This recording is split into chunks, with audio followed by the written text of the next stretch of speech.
3 millions de documents viennent de tomber. Et pourtant, la transparence promise ressemble à son contraire. Le ministère de la Justice annonce une divulgation massive liée à Jeffrey Epstein, mais n'en publie que la moitié. Fact. 6 millions de pages collectées, environ 3 millions rendues publiques, selon le DOJ et son numéro 2, Todd Blanche. Inférence, quand on choisit ce qui sort, on choisit aussi ce qui reste caché. Pourquoi ça te concerne, toi?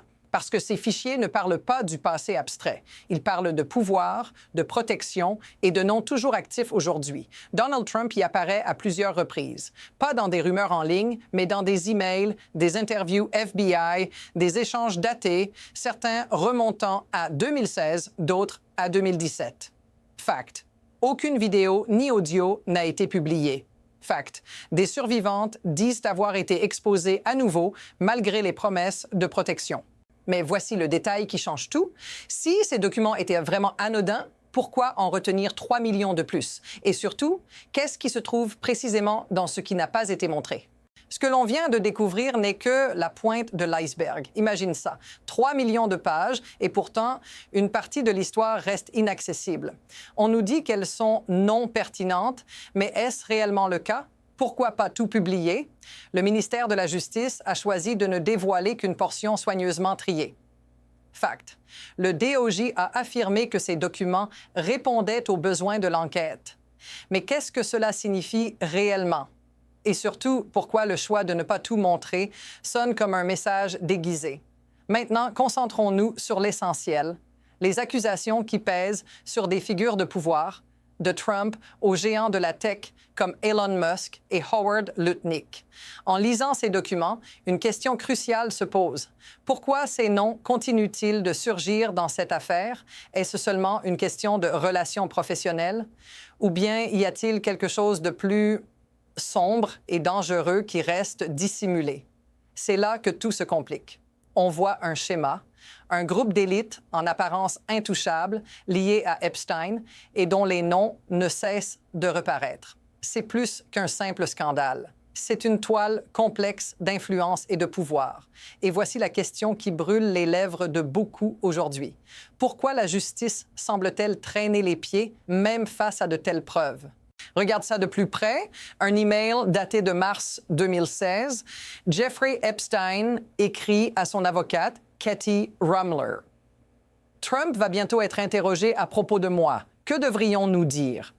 C'est une conversation comme une autre, mais ce message a un poids immense. Pourquoi?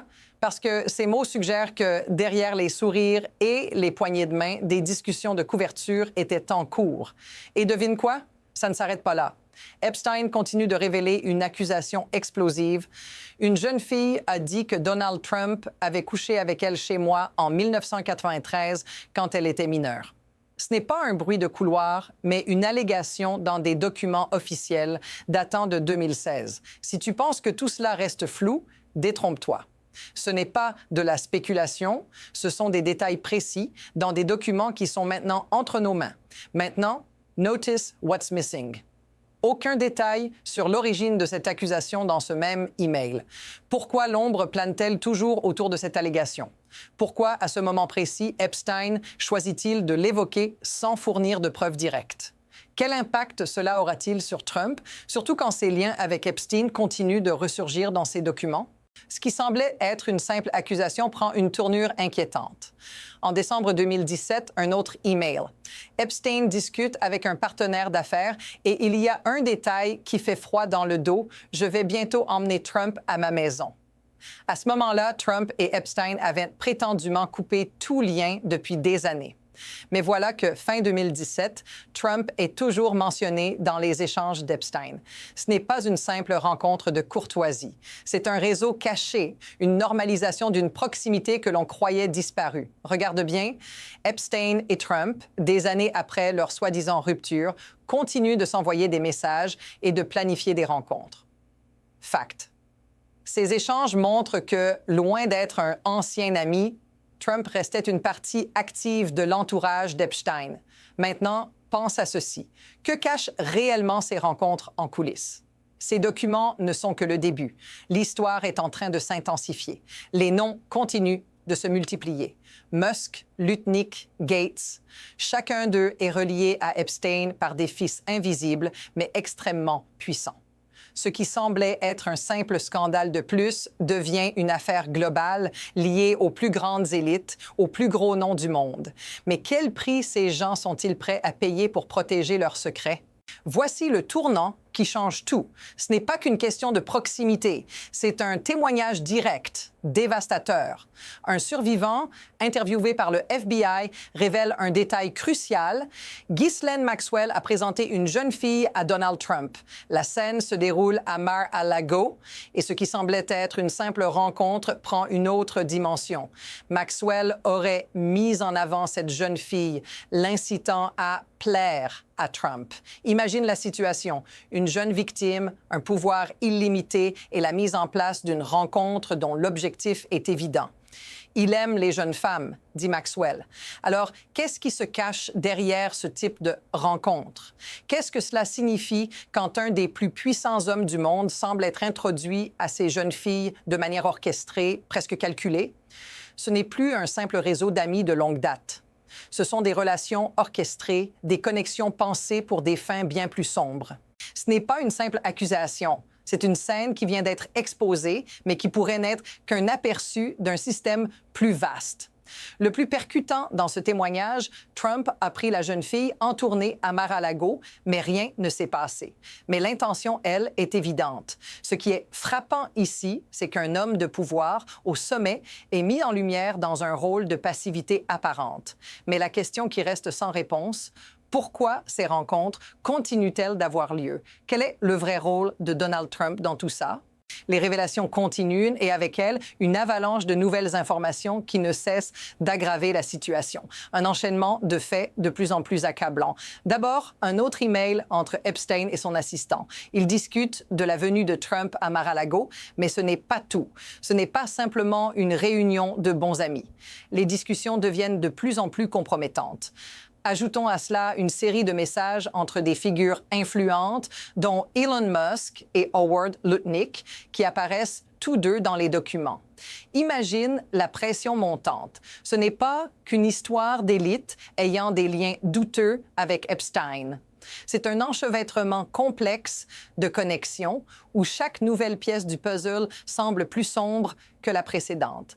Epstein, qui a toujours été au centre de ce réseau, semble multiplier les conversations avec ses figures de pouvoir, allant jusqu'à manipuler des relations de haut niveau. Le mot « complot » prend tout son sens ici. Mais si ce système de manipulation de la vérité, de fausses assurances et de mensonges est aussi enraciné, alors qu'est-ce qui va se passer lorsque tout cela explose? Et voici la vraie question. Quelles seront les conséquences si ce réseau continue de s'étendre, si ces connexions continuent de se tisser sous nos yeux? Que se passe-t-il quand l'un de ses fils commence à se casser? Maintenant, recentrons-nous sur ce qui compte vraiment, les survivants. Ces histoires ne sont pas seulement des faits ou des documents. Ce sont des vies humaines brisées, des réalités cruelles et des témoignages qui ne peuvent plus être ignorés. Ce que ces survivants ont vécu n'est pas simplement un affrontement avec un système corrompu. C'est une lutte pour la dignité, pour que leur histoire soit entendue, malgré la tentative de dissimulation de ceux au pouvoir. Imagine être une victime de ce réseau et voir ton nom exposé à nouveau dans des documents qui auraient dû être protégés. C'est ce que vivent ces survivants après la publication des 3 millions de documents.